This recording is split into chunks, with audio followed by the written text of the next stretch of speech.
Section 5.3, this is electron configuration continued. So we've already talked about how to fill those orbitals, lowest energy to maximum per orbital, and then we talked about the amount per energy level that you can have. So now we're going to talk about how do you actually show us where the electrons are within an atom. So the electron arrangement is a way to show where every electron is found in an atom. So if you know that an atom has 5 electrons, you need to be able to show us where are these electrons. And we start with the lowest energy, we move up. If you look at the second line here, it says 1s2. That's the quantum number, so 1, or the energy level. Sublevel is S, and the number of electrons in that sublevel are 2. Okay. So first energy level, S sublevel, 2 electrons. Okay. Is it full? Could be. Depends on how many electrons we have total to draw. We don't know that yet, do we? It's true, but that sublevel is full because there's 2 electrons. Full. Okay, electron configuration notation. And this describes where electrons are in the ground state. So we're not talking about the excited state where you've added energy and now the electrons are all crazy places. We're talking about where they should be at its lowest energy. So they're listed in order of increasing energy. You always start with 1s and move up. Now the diagonal rule, the diagram that we have here is on your cheat sheet, but it does not have lines going through it. We'll draw those in class with you. So you start with 1s, draw a diagonal line down, and then follow the lines. That shows you how to start filling.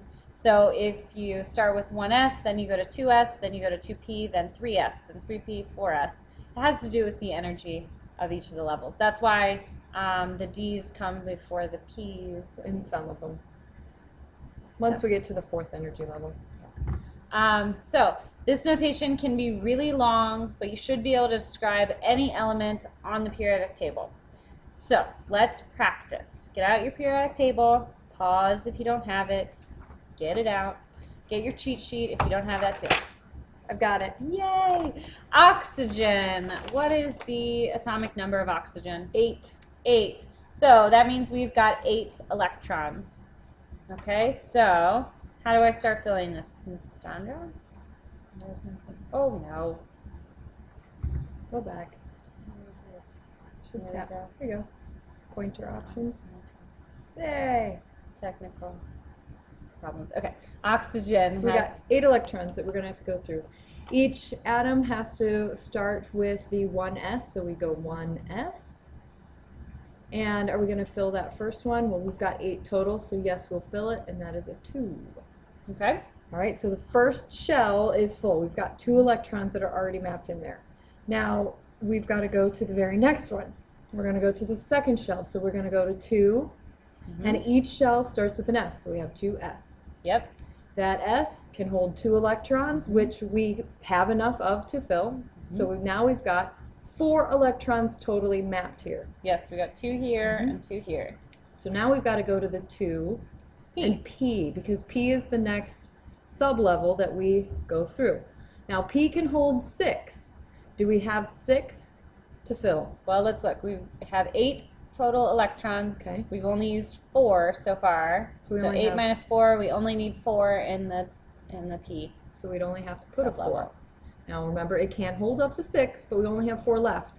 So we just write down that number that we have left. If you follow your diagonals on your cheat sheet, you'll know that it goes 1s, 2s, 2p. Okay, let's start with magnesium. All right, so we're going to find magnesium. It is over here on your periodic table. Okay. And number is 12 for the atomic number, so that means 12 electrons that we need to map. We start everything the exact same way, and you'll get a lot of practice with this, so just kind of follow along with us now. We'll do tons of practice for you to help out in class. You're going to get bored of writing 1s2, 2s2, 2p6, because that's pretty much how all of them, after that you start in the 3rd row, that's how all of them start. So you'll get bored of writing this, and you'll ask us, do I really have to write it? Yeah, you do. Yeah, so we got 1s2, 2s2, 2p. Now we're going to fill all of 2p, because that means we're going to have And now we've got 4. 2 plus 2, that's 4, Plus 6, 6. that's 10. So we filled 10 electrons. We have 2 more to go. So we have to go to the next shell because now if you count up that second energy level, we've talked about the second energy level can hold 8 electrons total. Yeah. The 6 plus 2 is your 8. So we have to move to the next outer shell. So now we're going to go to that 3. Every time you write a new number that's large, you write in an S. Now we're going to fill I don't both know those why it's skipping, but whatever. 3S. and then our 2 Yes. because we got 2 left. Okay, count your little numbers. Do a quick double check. 2 plus 2, that's 4. Plus 6, that's 10. Plus 2, you got 12 electrons, so you need to have 12 for magnesium. All right. Okay, Arsenic. each of these is going to be specific to the element. So oxygen will always look like this, magnesium always looks like this in the Yep. ground state. Okay, arsenic. What's the symbol for arsenic? 33. Oh, AS. AS. We got 33 electrons that we're going to map. Whoa.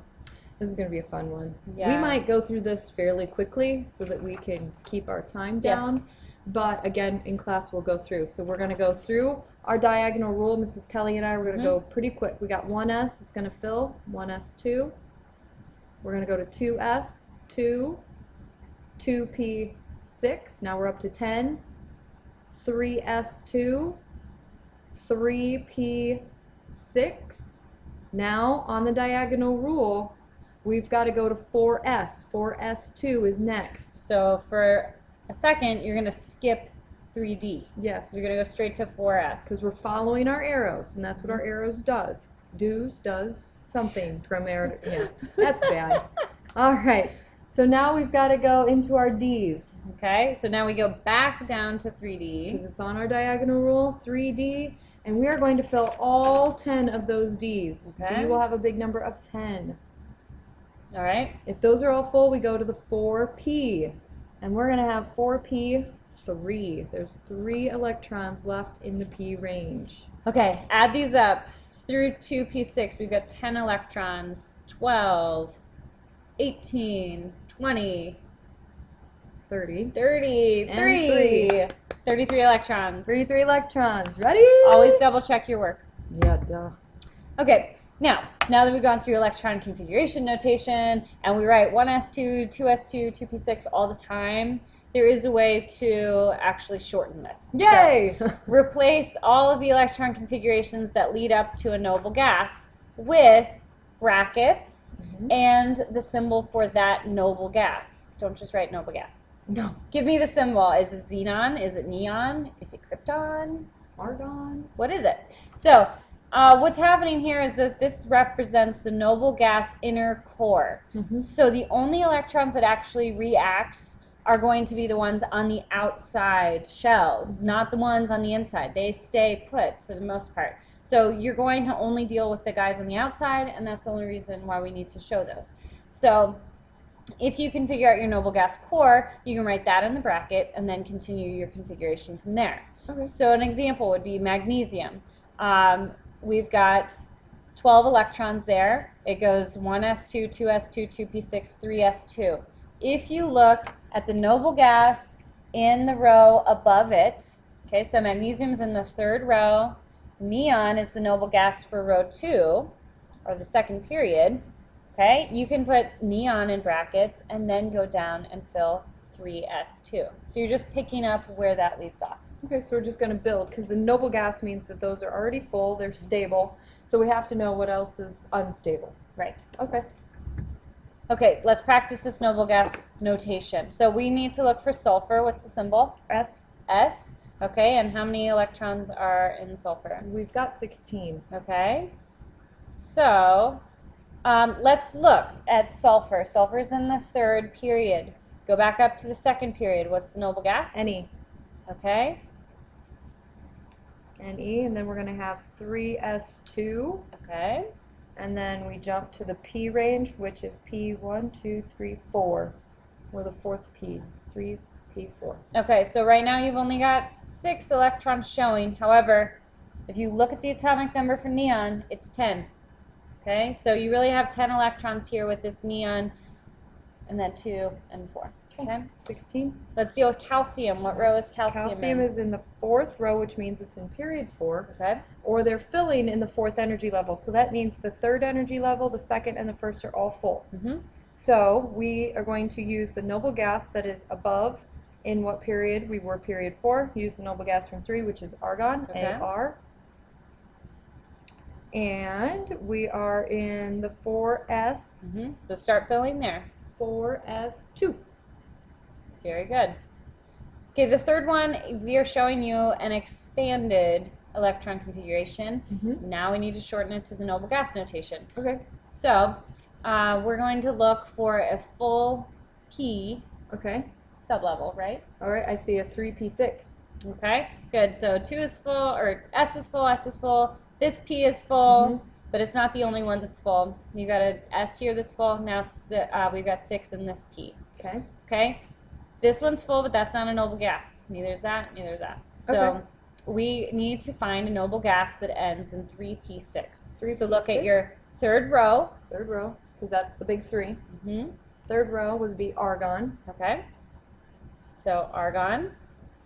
Now, basically, you've taken care of all of this. Ooh, So yeah. you now can continue your configuration from here.